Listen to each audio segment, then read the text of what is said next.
My pineapple crisp recipe is easy and delicious.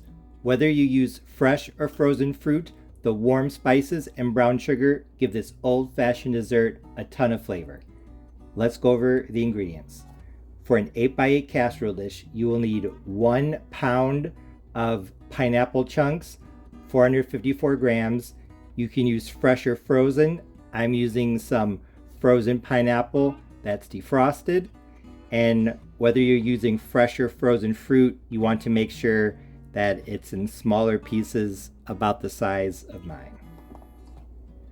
To the fruit, I'm going to add 1/3 cup of white sugar as I measure 70 grams, 1/3 cup of light brown sugar, 80 grams, 1 tablespoon of lemon juice, 1 teaspoon of lemon zest. For the spices, 1/2 teaspoon of cinnamon, 1/2 teaspoon of ginger, and 1/4 teaspoon of nutmeg, 1/8 teaspoon of salt, and 2 tablespoons of cornstarch, 20 grams. For the crumble streusel topping, you'll need 1/2 cup of everything. 1/2 cup of all-purpose flour, as I measure 75 grams. 1/2 cup of oats. I'm using quick cooking, but you can use old-fashioned rolled as well. 40 grams. 1/2 cup of light brown sugar, 120 grams. Optional, but highly recommended. 1/2 cup of chopped pecans, 60 grams. And also 1/2 cup of butter, 1 stick. I am using unsalted. And also to the streusel topping, I'm going to add 1/8 teaspoon of salt. As you can see, my 8x8 casserole dish is buttered. My oven is preheated to 350 degrees Fahrenheit.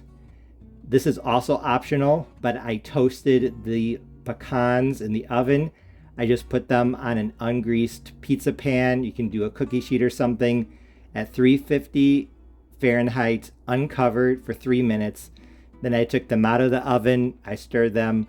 I put them in for another 2 minutes. So, like I said, the pecans are optional and toasting them is optional as well, but highly recommended. So I have everything. The first step is to make the filling, but before I do that, I'm going to put my butter back into the refrigerator to keep it cold. You'll see why later. Making the fruit layer is really easy. All we have to do is mix these ingredients together and then pour it into the greased baking dish. I'm going to start off with the sugar. Like I said, 1/4 cup of light brown sugar. And if it's in a chunk, you just break it up. 1/3 cup of light brown, 1/3 cup of white. If you don't want your crisp to be quite as sweet, you could do 1/4 cup of each. Lemon juice, 1 tablespoon. This is going to help brighten the flavors and really make this exceptional. I'll actually do that later. The pinch of salt. Honestly, the order in which you add doesn't matter. A little bit of lemon zest as well. It's probably actually a little bit more than 1 teaspoon. It was a zest of 1 lemon. For the spices, like I said, 1/2 teaspoon of ginger, 1/2 teaspoon of cinnamon, and 1/4 teaspoon of nutmeg. Now for the cornstarch, this is just to help make sure it's not soupy on the bottom. Now I'm just going to stir everything together. And now that everything is mixed together, I'm just going to pour it into my 8x8 casserole dish here. I'll smooth it out and then we'll move on to the next step.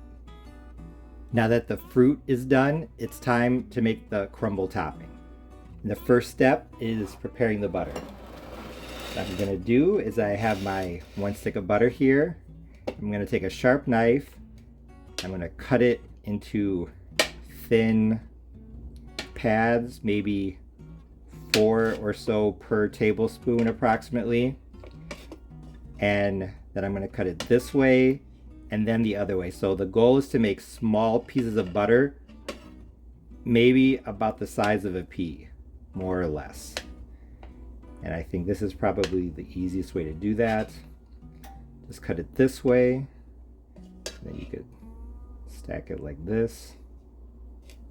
And just cut it like that. They don't all have to be perfectly the same size. Like I said, we're just trying to make smaller pieces of butter. Then just put them off to the side like that. 2, 4. I know this is kind of tedious, but this is potentially the best way to do this. You could maybe grate the cheese on a cheese grater. That would probably work. So if anyone gives that a try, let me know how it works out. But only 1 stick of butter, it doesn't take that long. I'm just going to do it this way since I've always done it this way.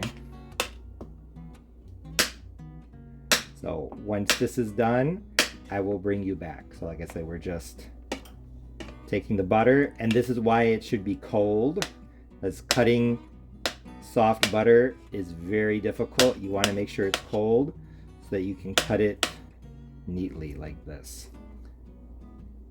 Just take your butter and cut it different ways, and you'll make small pieces that are about the size of a pea, maybe a little smaller.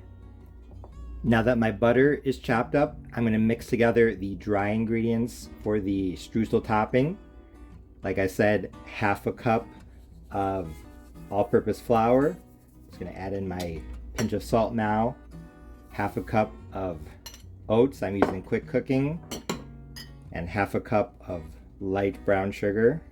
Mine is already starting to clump up a little bit, so I'm just gonna break it up with my hands.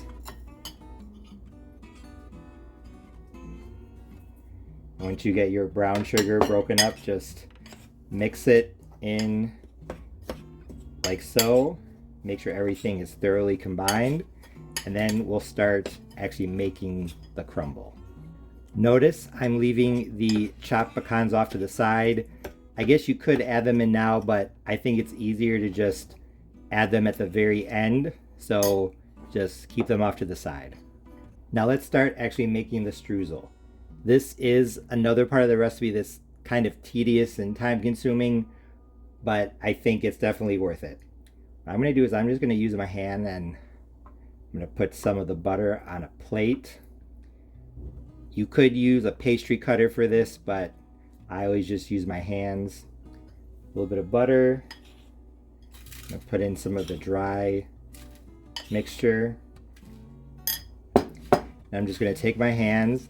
I'm going to massage the dry ingredients into the butter, making this type of motion.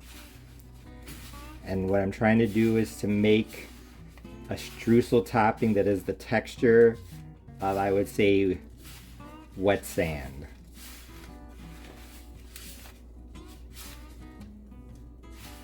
And you will see that as you do this, they'll start to fall apart into little pieces. Some of them are going to be about the size of peas. Some of them are going to be bigger. That's okay. What we're going to do is we're just going to put the crumble. We're going to literally crumble the crumble on top of the fruit. So if they're not all the same size, that's okay. But yeah, like I said, they should have these little pieces that we're making. They should have the consistency of wet sand. It's kind of hard to put into words what you're going for, so I think a video is the best way to show it. So like I said, just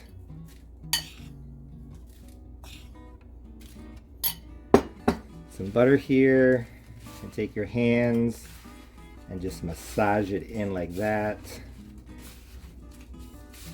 Say maybe a little under 1/4 cup of that dry mixture, maybe 2 tablespoons, 2 to 3 tablespoons, and then a tablespoon or 2 of butter, probably what I used.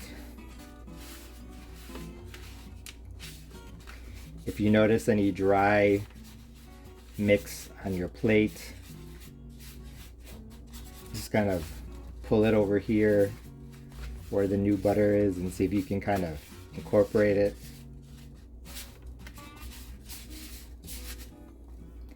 Like I said, just kind of put the crumbles off to the side.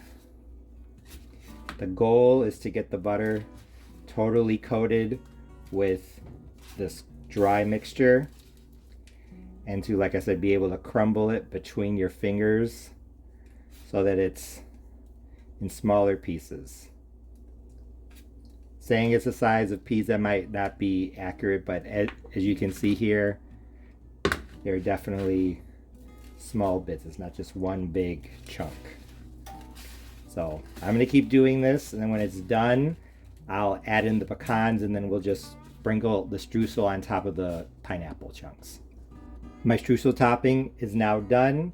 As you can see, I combined everything into these crumbles. They have the texture of wet sand. That is exactly what you want. Now I'm just going to take my chopped pecans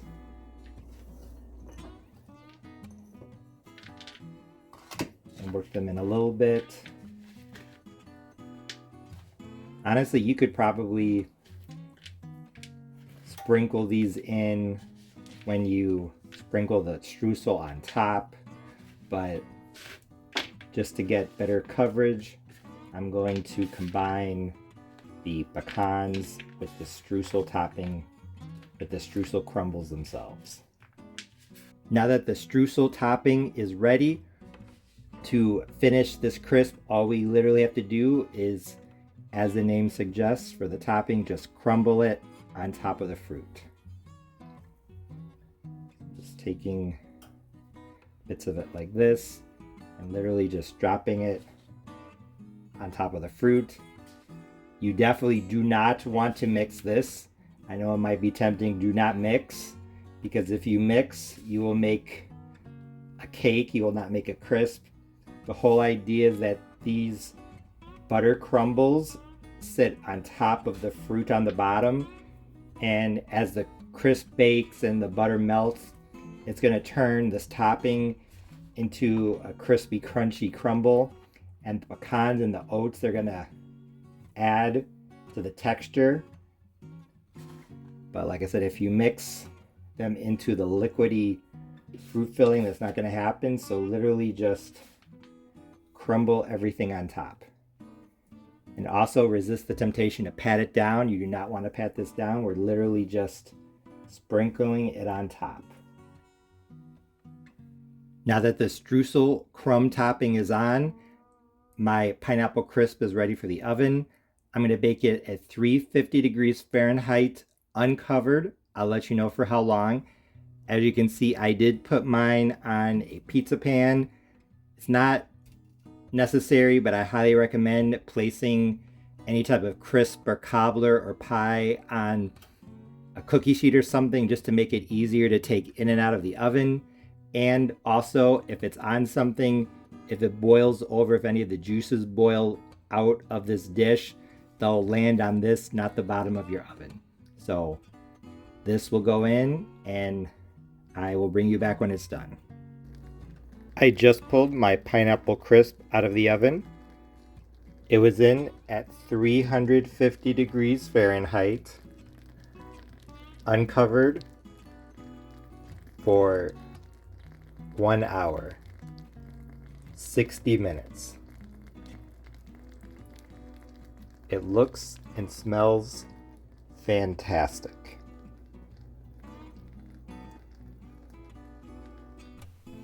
As you can see, the crisp turned out great. The crumble was perfectly golden brown with bits of pecans poking up through the top.